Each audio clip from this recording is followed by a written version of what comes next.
The mayor's proclamation declaring November 6, 2020 as Arbor Day in the city of Pflugerville. Whereas in 1872, J. Sterling Morton proposed to the Nebraska Board of Agriculture that a special day be set aside for the planting of trees.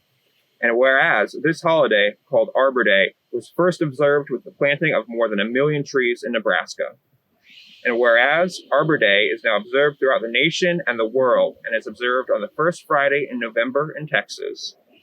And whereas trees can reduce the erosion of our precious topsoil by wind and water, cut heating and cooling costs, moderate the temperatures, clean the air, produce life-giving oxygen, and provide habitat for wildlife. And whereas trees are a renewable resource, giving us paper and wood products for our homes, schools, and offices.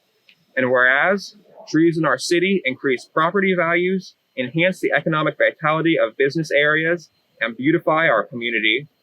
And whereas trees wherever they are planted are a source of joy and spiritual renewal. Now, therefore, I, Victor Gonzalez, Mayor of the City of Pflugerville, Texas, do hereby proclaim November 6, 2020 as Arbor Day in the City of Pflugerville, Texas, and urge all citizens to celebrate Arbor Day and to support efforts to protect our trees and woodlands. And further, I urge all citizens to plant trees to gladden the heart and promote the well-being of this and future generations. I witness thereof, I cause the official seal of the City of Pflugerville to be affixed this 5th day of October 2020. Signed, Victor Gonzalez, Mayor, attested by Karen Thompson, City Secretary. So when planting a tree, it really starts with the hole you're digging itself. You want the hole to be about as deep as the tree pot.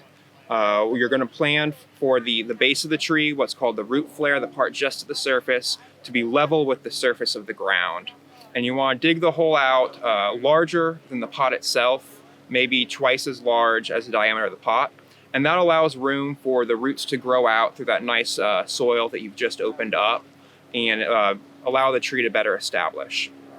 So once you've broken the tree free of the plastic container it's in, it's a good idea to inspect the tree and make sure you don't have any roots running in circles around the edge of the container.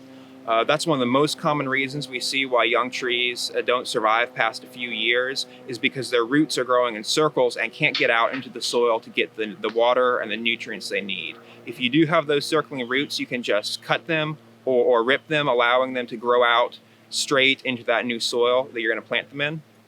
You'll place the tree in the ground again with the base of the tree level with the ground surface and fill in with the loose soil that you pulled out of the hole.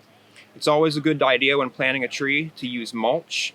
You can fill in with mulch either from a hardware store in a bag or from some kind of a nursery, or just wood chips that you might have on the property. Fill around the base of the tree once it's planted with that mulch, getting it to a depth of no more than 3 or 4 inches, and making sure to leave a little bit of space between the mulch and the tree itself. This is going to help to prevent rot and decay from forming on the base of that tree. Once you spread out that mulch, you're going to need to water your new tree. When you're watering trees, it's always good to go with fewer longer soakings. So your first watering, maybe give it 5 or 10 gallons to get the whole area wet. While you have a new tree that first year, you're probably going to want to water it every week to every other week if there's no rainfall. After the first year or 2, you can taper down the watering. It won't need as much water anymore, as long as it's a tree that's well suited for the environment. Another thing to keep in mind is if you have a large tree like the ones we're planting today, you might need to stake the tree to support it. When staking the tree, it's a good idea to use elastic straps rather than wire, something that flexes a little bit, bends a little bit. And another really important consideration in Central Texas is we do have a lot of deer. So if you live in a neighborhood that does have deer, you're probably going to want to put up some kind of a cage or structure to protect it in the first few years so the deer don't eat it or rub on it too much.